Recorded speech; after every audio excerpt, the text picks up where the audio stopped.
The macabre history of the Dawsons. A millionaire woman hid 7 children in an abandoned mansion. The harsh winter of 1893, when America was gripped by economic panic and social upheaval. The small town of Millbrook, Massachusetts, became the stage for one of the most disturbing mysteries in New England's history.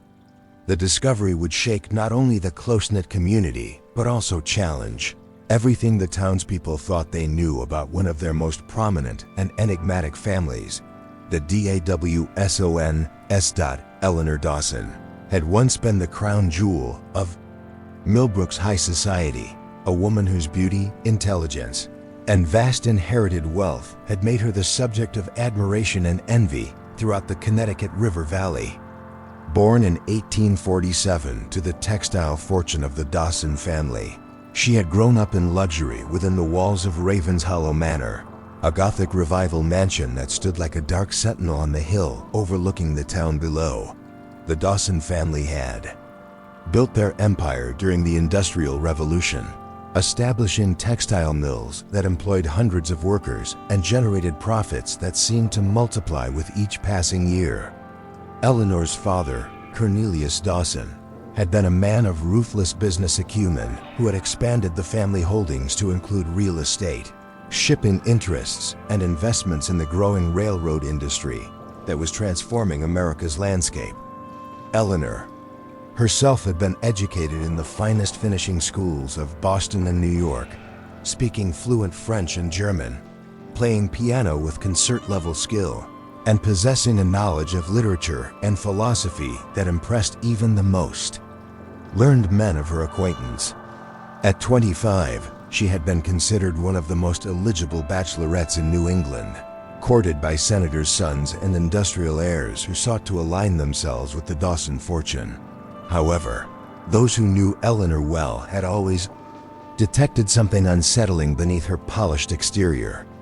She possessed an intensity that made even intimate friends uncomfortable, a way of looking at people that seemed to penetrate beyond their social facades, to examine the darker impulses that lay beneath. Her interests extended beyond the typical pursuits of wealthy young women to include studies of medicine, psychology, and what polite society euphemistically termed natural philosophy. Eleanor's transformation from society belle to reclusive spinster had begun following the deaths of her parents in a carriage accident during the winter of 1875. At 28, she had inherited not only the vast Dawson fortune, but also the responsibility for managing business interests that stretched across 3 states.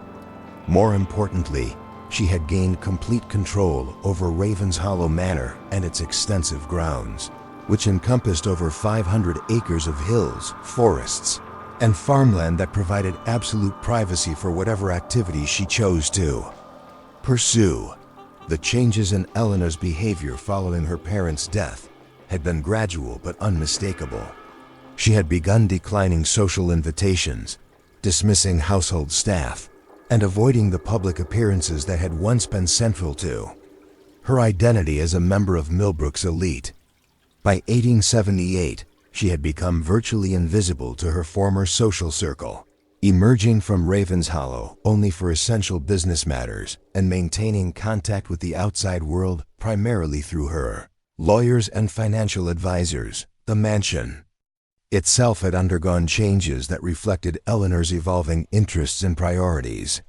Sections of the house had been converted into what she described as laboratories and study areas, while other portions had been sealed off entirely from household traffic. Delivery wagons arrived at the manor with unusual frequency, bringing supplies and equipment that suggested activities far removed from the typical concerns of a wealthy spinster living alone. The townspeople of Millbrook had grown accustomed to Eleanor's eccentricity over the years, attributing her withdrawal from society to grief over her parents' death and the burden of managing such extensive business interests.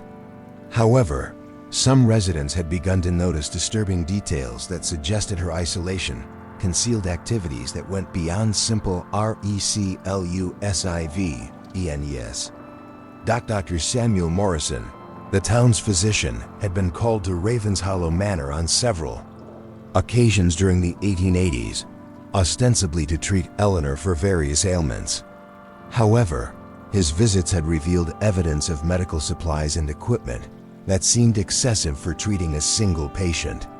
More troubling still were the sounds he had occasionally heard coming from distant parts of the house, cries that sounded distinctly like children in distress.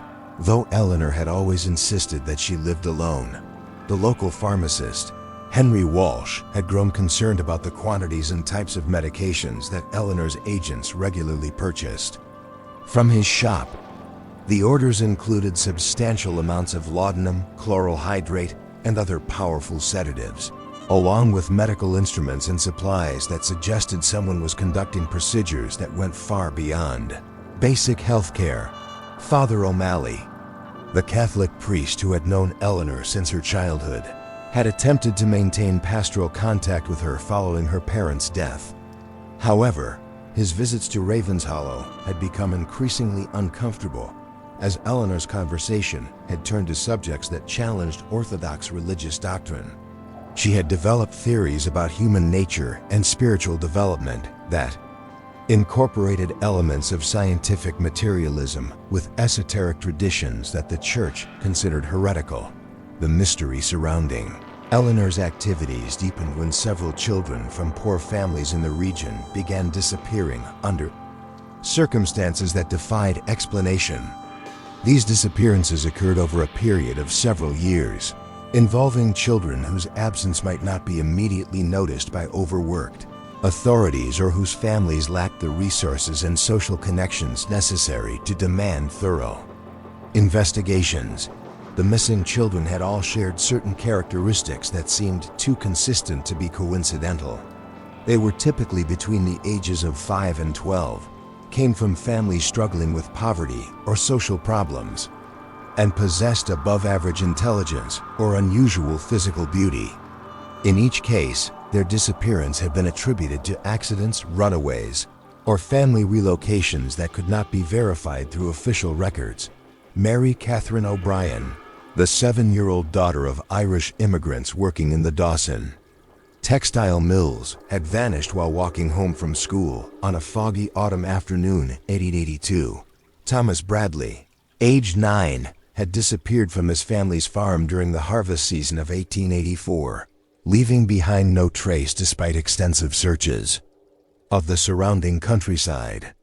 Sarah Mitchell, 11 years old and known for her exceptional academic abilities, had failed to return home from an errand to the general store in the spring of 1886. The pattern of disappearances had continued through the late 1880s and early 1890s, with 4 more children vanishing under similar circumstances.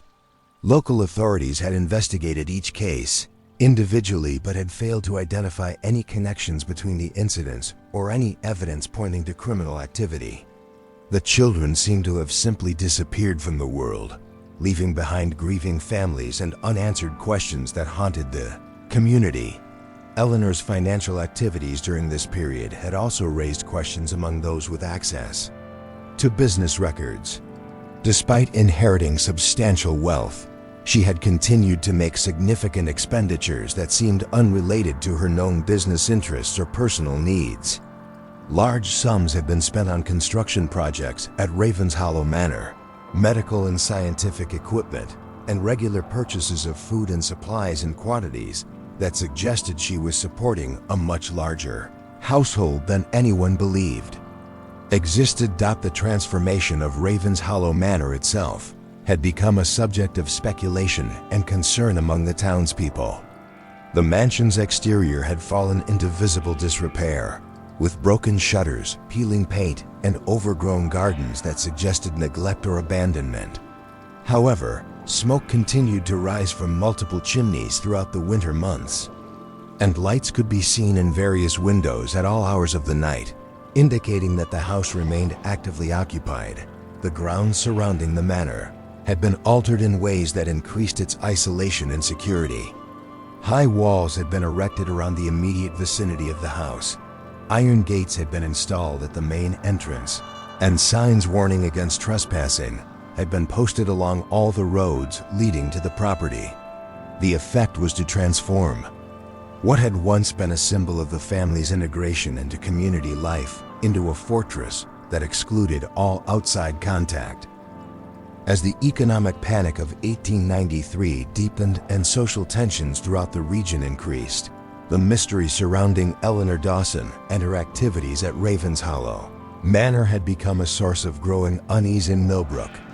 The disappearance of 7 children over more than a decade, combined with Eleanor's obvious wealth and her suspicious isolation, had created an atmosphere of suspicion and fear that could no longer be ignored by local authorities. The breaking point came on the frigid morning of December 15, 1893, when a traveling tinker seeking shelter from a blizzard discovered something that would expose the truth about Eleanor Dawson's decade-long secret. His accidental discovery would lead to revelations that shocked not only Millbrook but the entire region, revealing activities that challenged the community's understanding of human nature and the depths of depravity that wealth and isolation could conceal. The stage was set for discoveries that would expose one of the most disturbing cases of child imprisonment and abuse in 19th century America, while revealing the twisted psychology of a woman whose inherited privilege had enabled her to pursue obsessions that violated every principle of civilized society. The discovery that would forever change the town of Millbrook began when Jeremiah Walsh, a traveling tinker caught in the fierce blizzard of December 15, 1893, sought refuge in what he believed to be an abandoned outbuilding on the Dawson estate. The structure, a Gothic Revival carriage house that stood several hundred yards from Ravenshollow Manor, appeared to have been deserted for years, with broken windows and walls covered in ivy that had grown wild without maintenance. Walsh's desperate attempt to escape the killing cold led him to force entry through a rear door that had been secured with a heavy chain. Inside the building, he expected to find empty stalls and storage areas where he could wait out the storm. Instead, he discovered a scene that would haunt him for the rest of his life and trigger an investigation that would expose one of the most horrific crimes in Massachusetts history. Hidden within the carriage house were 7 children, ranging in age from approximately 8 to 15 years old, all bearing the unmistakable signs of long-term imprisonment and systematic abuse. The children were malnourished to the point of starvation. Their clothing was little more than rags, and their physical condition suggested they had been living in these conditions for years. Most disturbing of all was their psychological state. They cowered in terror at the sight of a stranger and seemed incapable of normal communication. Walsh's immediate priority was to get help for the children, but the blizzard made travel to town impossible. He spent the night in the carriage house, sharing what little food he carried and trying to comfort children who seemed to have forgotten what kindness looked like.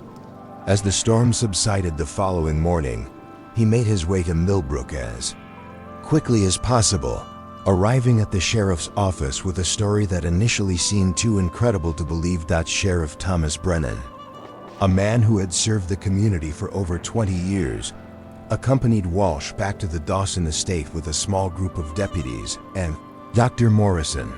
What they found confirmed Walsh's account and revealed evidence of systematic child abuse that had been conducted over a period of many years. The carriage house had been converted into a prison facility with multiple locked rooms, restraining devices, and medical equipment that suggested the children had been subjected to experiments that defied comprehension. The 7 children discovered in the carriage house were eventually identified as the missing children, who had disappeared from the region over the previous decade. Mary Catherine O'Brien, now 14 years old, was barely recognizable as the vibrant 7-year-old who had vanished 11 years earlier. Thomas Bradley, whose family had given up hope of ever seeing him again, had grown into a gaunt teenager whose physical development had been stunted by malnutrition and abuse. Dr. Morrison's examination of the children revealed evidence of medical procedures that suggested Eleanor Dawson had been conducting experiments on her captives. Surgical scars indicated that the children had been subjected to operations without proper anesthesia or medical care. Their psychological condition was even more disturbing, as they displayed symptoms of severe trauma and conditioning that had rendered them almost completely passive and compliant. The investigation of Ravenshollow Manor itself revealed the full scope of Eleanor's activities and the elaborate infrastructure she had created to support her decade-long imprisonment of the children. The mansion's basement had been converted into a complex of cells, laboratory spaces, and what could only be described as torture chambers equipped with restraining devices and medical instruments that spoke to systematic abuse and experimentation. Eleanor's personal journals, discovered in her study, provided a detailed record of her activities and the twisted philosophy that had motivated her crimes. The documents revealed that she had been conducting what she termed developmental studies on the children, attempting to understand how extreme isolation, malnutrition, and psychological trauma would affect their physical and mental development.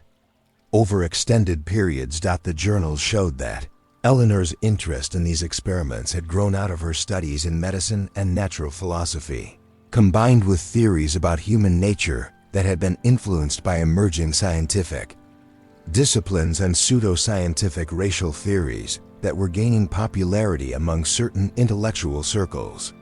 She had become convinced that through controlled experimentation on children, she could discover fundamental truths about human potential and the malleability of human nature. Eleanor herself was found in the manor's library, dead from what appeared to be suicide by poison. A final letter left on her desk expressed no remorse for her actions, but rather frustration that her experiments had been interrupted before she could complete her research and publish her findings.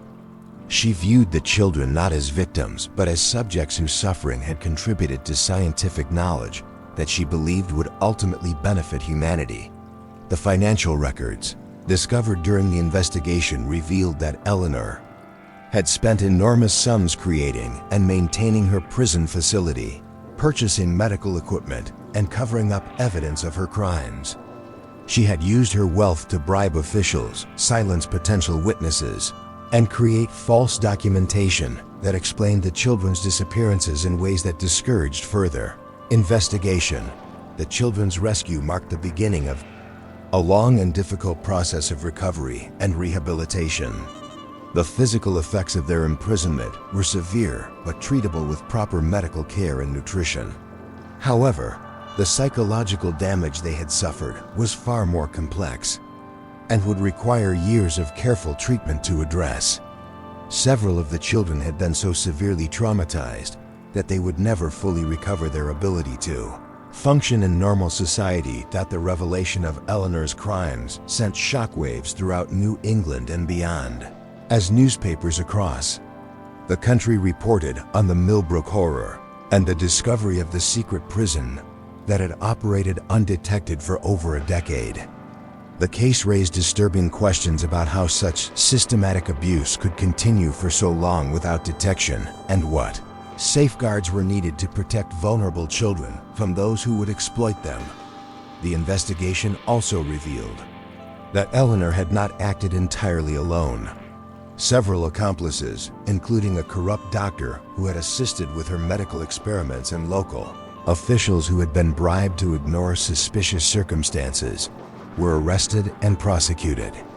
The network of complicity that had enabled Eleanor's crimes demonstrated how wealth and social position could be used to corrupt institutions that were supposed to protect the innocent.